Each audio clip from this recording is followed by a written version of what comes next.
Na wewe unakuanga sawa kweli? Sijai kuona na msichana. Unajua ni venye nilikuwa naogopa nikiweza kuonyesha demu yangu utaanza kukasirika, wewe ni mdogo, lakini nitakuletea mmoja uone. Bibi ya mzae uko wapi? Nimekuletea mgeni.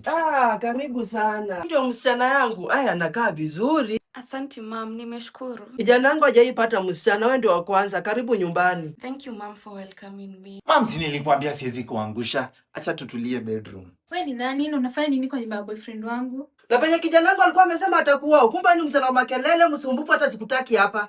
Pole, sikuwa najua ni mama yake. Tumekuja kutoka ushago kumtembelea, hata ako na sister yake huko. Oh, ako na sister yake. Hajaniambia. I wish to meet her. Si niendeni msalimie. Acha nikuitie yeye. Nini mom? Kwani uko na wasichana wangapi? Mwingine amekuja ako huko. Umemwambia aje? Nimemwambia uko na sister yako. Umemwambia ni sister yangu? Mwambie ni sister yako. Jaza kama wewe. Sister yako amekuja, unasema pia time kidogo waongee alafu utarudi. Oh, kumbe anakuanga na sister na Jai niambia. Hajai kuambia? Sister yako amekuja sasa. Naweza msalimia? Karibu msalimie. Picha naweza msalimia, lakini utamsalimia sasa in law. Okay. Anakuja lakini usiongee naye sana. Msalimie tu sasa in law. Sawa mama. Sasa in law. Sana in law. Oh, babe. Huyu ni sister yangu, alikuwa amekuja tukachap kidogo. Na mbona umekuja bila kuniambia? Babe, si kwako ni kama kwangu. Ingia bedroom nakuja.